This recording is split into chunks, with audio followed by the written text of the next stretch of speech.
Good evening, this is BelGeode and we are back with some more Aerofly FS2. And my apologies go out to you, the viewing audience, because this video was actually supposed to come out a few months ago. Tonight, we are here in Kathmandu. Yes, I'm sure those of you who are old enough will probably remember the song about Kathmandu. Well, here we are in Aerofly FS2, and actually the scenery that we are using tonight is a community created one. It's actually a combination of different sceneries. There is the orthophoto scenery, and then there's the cultivation, or autogen as we sometimes like to refer to it as. So all of this stuff is free, and of course I am in the default King Air, which comes with Aerofly FS2. As you can see, it still looks lovely. I'm still a little on the fence about this aircraft. There's certain things about it that I think could definitely be improved, but it cannot be argued that this is one beautiful plane. And hopefully once we get airborne, we'll actually get the chance to see what this freeware scenery combination looks like from the air. So our destination tonight is going to be the infamous sloped airport known as Lukla. And for our Lukla, we are going to be using Aerosoft's version of it.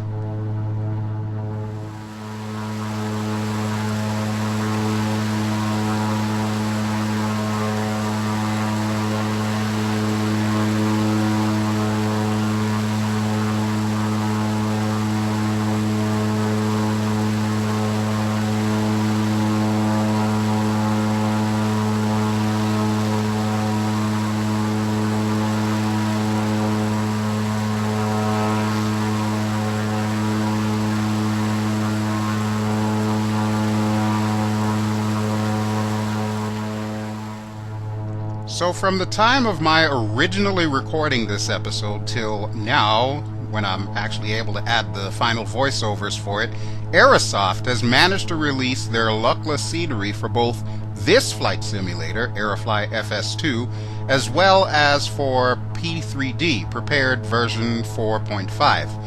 Now bear in mind, I don't know if it is exclusive to version 4.5 or if they will also make it available for like FSX and some of the earlier versions of prepared. For that kind of information, you'd be best off tuning into either of the news shows put out by either NovaWing 24 or FrugalSim, as oftentimes they tend to have more concrete information on that. But since we are in Aerofly FS2 tonight, what I want to really show off for you is going to be the Aerosoft version for Aerofly FS2, which includes the Himalayas and the majestic Mount Everest.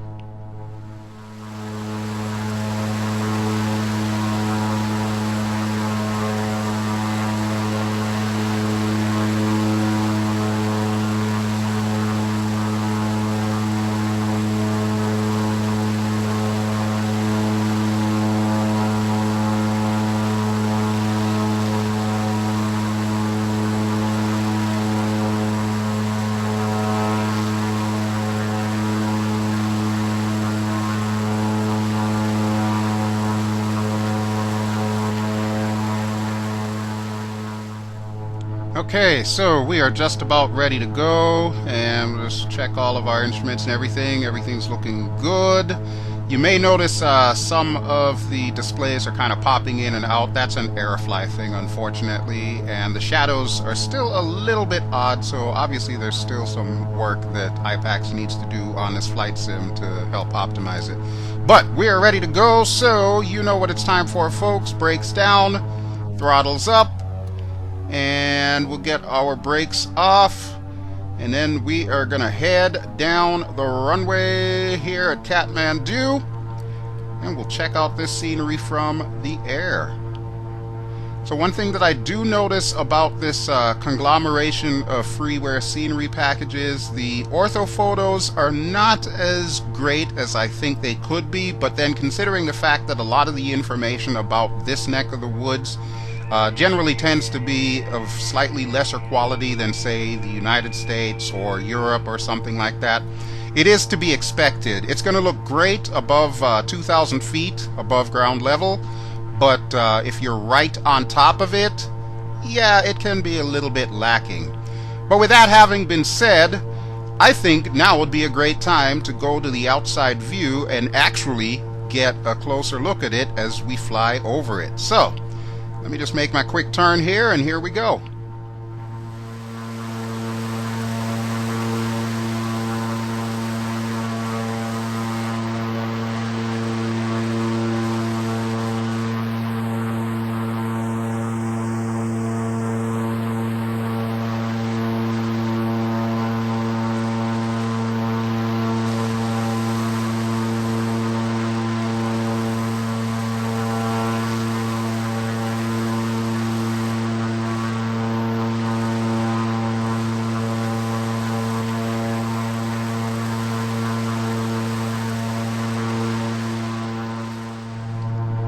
With the orthophotos being what they are, what really makes this portion of the world shine is actually the cultivation. Now, cultivation is a term that is exclusive to Aerofly FS2, and basically what it means is the autogen, the placement of the trees, the placement of the buildings, and so on and so forth.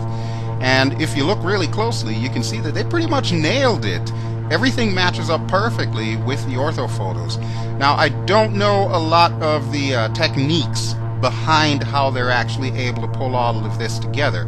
I do have experience, of course, in X-Plane using Ortho for XP and so on, and W2XP, so I kind of have an idea as to how it all works. But the actual ins and outs of how they do something like this in Aerofly is a little bit vague to me. I would imagine it's probably similar. You know, you gather your data and you basically place everything where the data says you need to place it. That would be my assumption, but again, I'm no expert when it comes to this thing. I do know, however, that it does look rather good. There are some areas where, of course, the elevation data might be off, so you might see houses floating, or there might be, you know, houses in the ground and so on and so forth. But I mean, that's to be expected because we're talking about scenery packages that are created by the community. This is not like a major company that's put all of this stuff together. This is just people like you and me doing this kind of stuff in their spare time. So for what it is, I think it's really worth it, and especially if you plan on using it in concert with the Aerofly, or excuse me, the Aerosoft scenery that we're about to see, you'll see that it meshes rather well, considering the fact that Aerosoft is actually a professional company that puts a lot of this stuff together.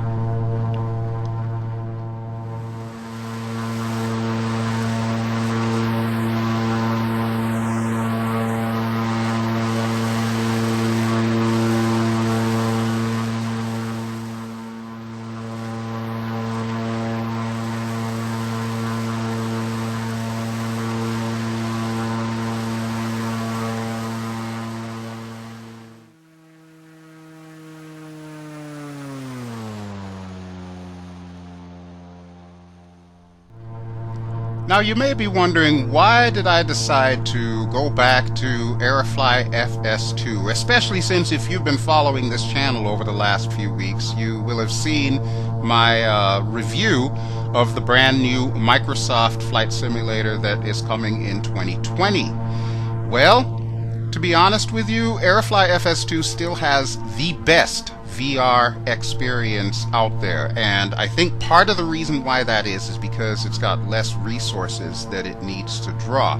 However, one of the things that's really set Aerofly apart over the years has been the fact that they start with the ortho photos. They start with that photorealistic look to their scenery. So I kind of want to get like a basis of comparison with what I saw in Seattle. And yes, obviously there is still a lot of room for improvement. I got to admit, I was definitely floored when I actually got the chance to have hands-on with the Microsoft Flight Sim. The way that they've done the atmosphere, for example, is unprecedented. I don't believe any other flight sim has even come close. FSW, of course, you know, that is what it is, and they were making strides in that direction. But Microsoft has definitely kicked everything up a notch. That's the kind of thing that I would love to see happen in this flight sim, however. Aerofly FS2, I have always said, has a ton of potential. And unfortunately, they are stymied by the fact that it's a very small team that's working on this project. It's not like the kind of money that something like Microsoft can pull together. But for what it is, I definitely think Aerofly is still an experience worth having. Right now, I'll tell you flat out, the absolute best helicopter physics that I've seen in any flight sim does happen in Aerofly FS2, and that is, of course, the Robinson R22. I don't have a lot to judge it against, DCS, of course, X-Plane, stuff like that. But honestly, I think that the way that they have done things, they did it right. And it really nails that point home that this flight sim does have a lot of potential. And I'm looking forward to seeing what's going to be coming down the road, especially as FS 2020 nears.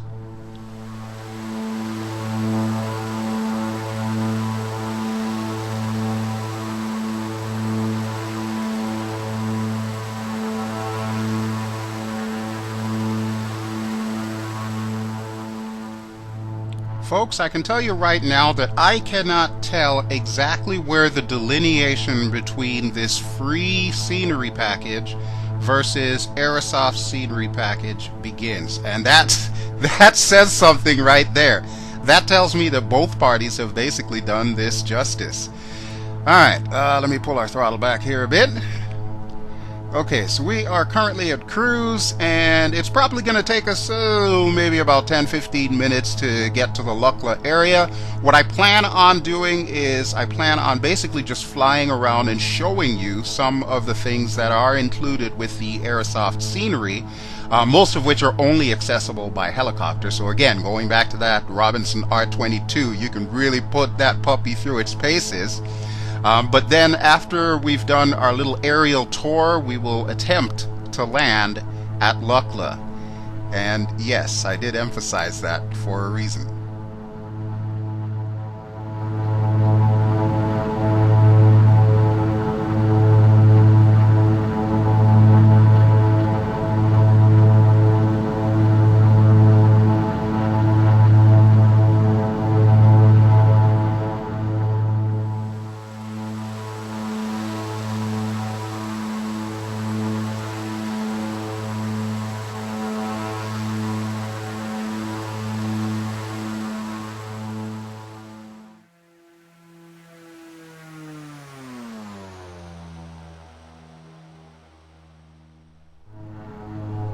One of the things that I think I would say is a great area of opportunity for Aerofly FS2 is going to be the addition of life. And by that, of course, I mean traffic. Auto traffic, air traffic, boat traffic, pretty much all the traffic that Aerofly FS2 can handle. I would imagine once something like that gets implemented, that will definitely draw a lot of resources to this sim as far as FPS and so on and so forth. And I know that they have made some strides in that regard with the Florida scenery, the Florida DLC that came out a good while ago. They have started adding things like auto traffic and boat traffic. So it's coming, folks. It's coming. It's slow, but it is coming. But with that having been said, Aerofly still shines in certain aspects, and one of which is definitely the landscape. When the landscape is done right, it looks like this. That's just incredible. That is just absolutely amazing. And if you caught my X-Plane episode several months ago, where Frank Dionese and Fabio Bellini came out with their Himalaya park, if you will, for X-Plane, this looks about on par with what they have done for that flight sim. So I gotta say, I'm pretty impressed. Although I didn't get the chance to see it in FS 2020.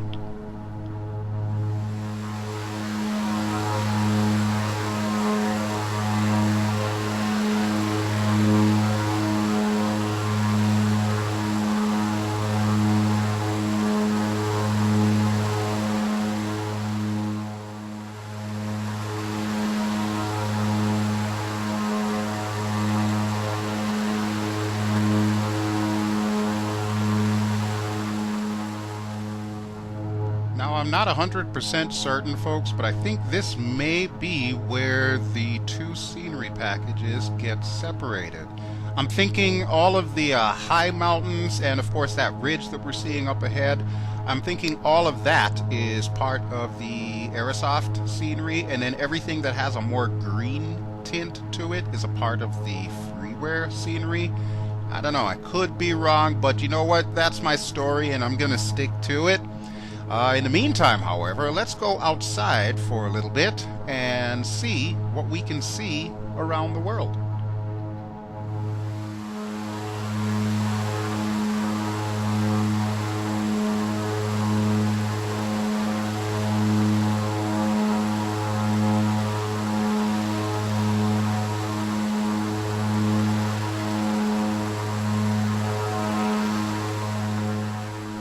So I'm thinking that what we just saw outside is either the cultivation with the free scenery or the cultivation that's built into the Aerosoft scenery package there.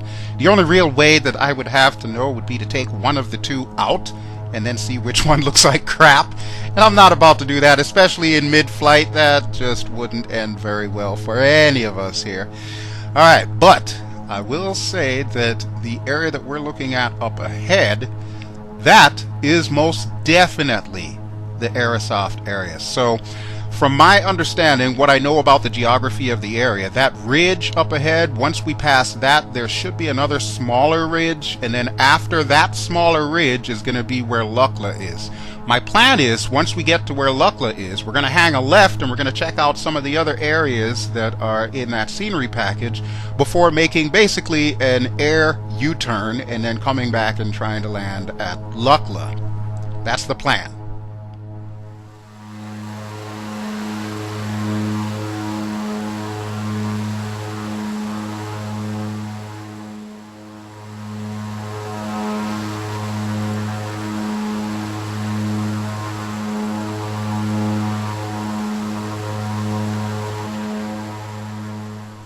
Now I'm going to speculate that what we're seeing outside right now is more than likely the Aerosoft scenery, because the orthophotos do look a little crisper than what we have seen so far in the flight. Which is not necessarily to say that, that automatically makes it better, because honestly what we just flew past did look kind of good from altitude. But again, going back to that whole limitation with orthophotos, when you get down low to the ground, that's where the cracks in the armor start showing. But according to my little navigation display here, it looks like we've got our left-hand turn coming to Lukla, so this is the ridge that we were looking for. And I gotta tell you, I'm not too pleased about those clouds down there. I'm hoping that they do not obscure my approach, since wind is not properly modeled in here, and by that I mean it doesn't push the clouds around. Yeah, if we've got an obscure approach, it's going to make landing at Lukla really interesting. And just between you and I, kind of off the record here, I actually tried this approach about 4 times when I originally recorded this.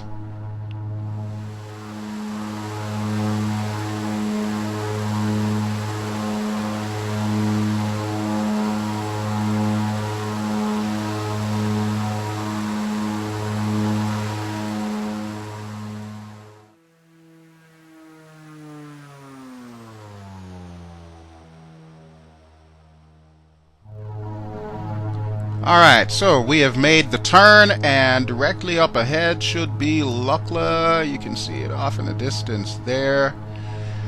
Oh boy. Yeah. How to tell you this, folks, I am not very confident about my ability to come into this airport. And that is okay for me to say, because in real life you have to have the proper certification before you can even think of landing at this airport. Here I am just trying to do it in a 3D flight simulator here. So yeah, at least I chose an aircraft that has enough power that can be able to get up there, because if I were to try this in like a Cessna 172, I'm sure it would be a bad time. But with that being said, I do want to put out kind of like a little call to arms, if you will, for all the various scenery developers out there. Now, Orbix and Aerosoft obviously have already given their blessing and their love to this flight sim. But you know what? I'd kind of like to see some other folks bring their scenery to this area, especially if you're the kind of scenery developer that likes to do orthophotos and, you know, real photorealistic type scenery and so on. Bear in mind that IPACS does use their own proprietary system when it comes to actually building and coding what ends up being seen in the scenery, and it is, from my understanding, very different from what is available in like FSX or X-Plane and so on. But a lot of the fundamentals should be the same, and IPACS generally tends to be pretty transparent about the tools that they have available and how to use those tools to actually import your wares into this scenery. I would really, really love to see more and more developers bringing stuff to this flight sim, because honestly, I think that this flight sim is worth using. I've already expressed before that it's got the best VR experience, and there's Lukla down there, by the way. So yeah, I would love to see more eye candy come into this flight sim, and I know with the community being the great folks that they are, they can actually do a lot to help this rather small team flesh out this flight sim.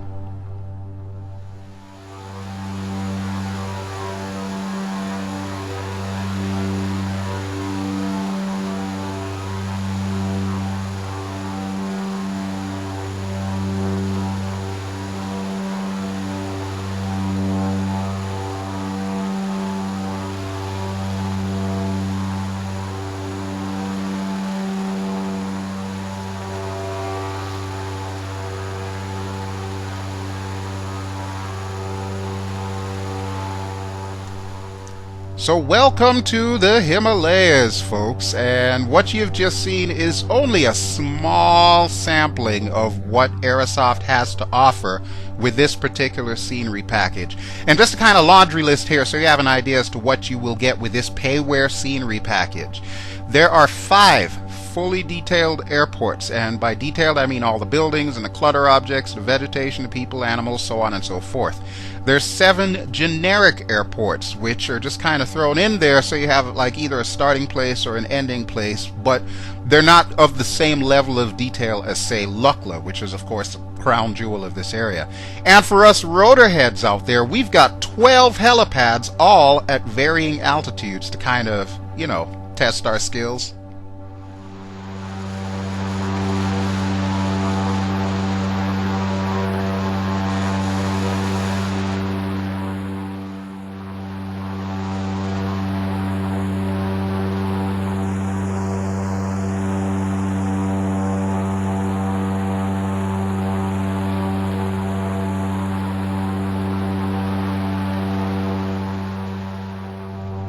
So yeah, all those little villages and stuff that you're seeing down there, that's all cultivation or 3D objects, autogen, and so on and so forth. It's all in there. And let me tell you what, folks, it is a real treat to take a Robinson R22 around here and just kind of fly around there, even though it is rather difficult to take a helicopter of that caliber to this kind of altitude and expect it to perform with any degree of functionality. It is still a real treat to actually fly around here. So I would highly recommend that you hop in there and check it out yourself. But for us, speaking of testing our skills, we are now going to begin our initial approach into Lukla. And I am really hoping that that cloud is not where I need to go, because let me tell you folks, this could end really, really badly here, and I don't like looking like a complete fool on these videos. Although with that having been said, yeah, if we do kind of you know, bork the landing, I'm still gonna put it up on YouTube, because hey, I'm not perfect and I've never claimed to be.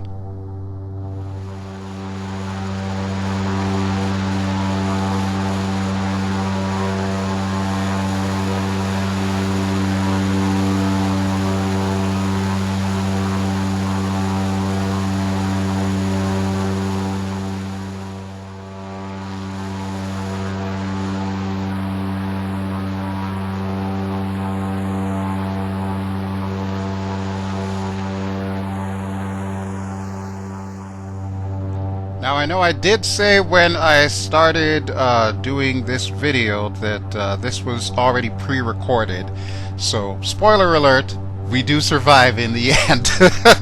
But I'm just trying to remember, you know, actually flying this flight and what some of the facts are regarding Lukla, which is actually called Tenzing Hillary Airport, just in case you were curious.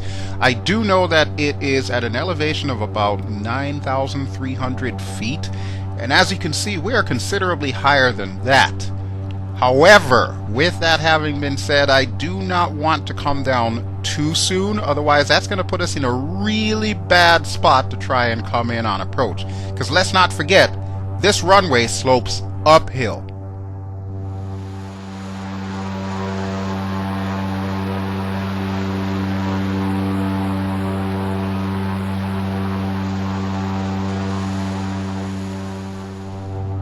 Alright folks, now comes the fun part. We need to get down from our current altitude to roughly about 10,000 feet, and we need to do it within the confines of this little valley here. So let's see how we are going to do this. I'm thinking we can probably pull it off with a teardrop maneuver. So if I kind of hang a left here and then make a sharp right, I should be able to do a UE just with enough space to pass that mountain over there, and then that should put us on a rough approach towards Lukla. Now bear in mind, after I make the U-turn, I'm still going to need to make a sharp right to get in there, so we're going to see how this is going to work here. I do love the trees in this as well too. That is something that I'm sure you're probably tired of hearing me say throughout all these videos. Trees are a very, very big thing for me, and oftentimes I will judge your flight sim based on the trees. These look pretty good.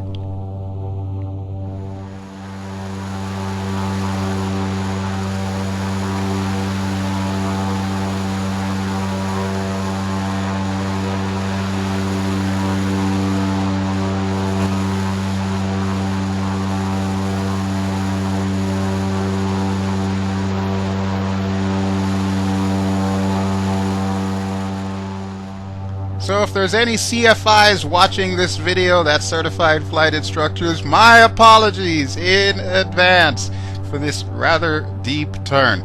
But when you are in the Himalayas, you gotta do the Himalaya things. You gotta be a Himalaya player to try and get this thing down with some relative amount of decency. And there's the thing that I was most afraid of. That is the cloud. I am hoping that Lukla has just passed it. Now when we flew past the other way, we actually could see the airport without any issues. So I am thinking that this is probably just to the east of where we need to be. So we're going to make a quick turn here. We're still dropping altitude, by the way. Still going a little too fast for me to get the gear and everything down, but we'll take care of that in a second here. Alright, looks like gear's coming down. We'll get our flaps down while we're at it. Lose some of that airspeed. Okay, now I'm feeling a little bit more confident. Not cocky, mind you, just confident that we should be able to pull it off, provided this cloud will move out of my way. Thank you very much. That would be great. Oh boy, I don't even understand how people are able to pull this off in real life. I mean, here I am in VR, and of course that's as close to real life as I will ever get to doing something like this. And this kind of thing will have my heart racing. Like when I originally recorded this, it actually did have my palms getting sweaty on the Cytec X52. You can see I'm shaking my head there. Yeah. Okay, here's a part that separates the flyers from the wrecks.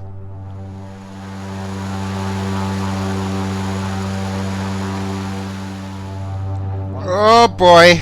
Okay, we're coming in a little fast here. Try and put it down right near the edge. Gotta remember to flare considerably for this. Here we go, little off center, but we're down. Brakes, brakes, brakes. All the brakes. More brakes than we can handle. I don't know how this is gonna work. Okay. Whew. Alright, so we made it. There wasn't a problem at all. I never doubted myself for a second here. Considering I haven't seen this video for like, I don't know, 2-3 months. That was a lot better than I remembered.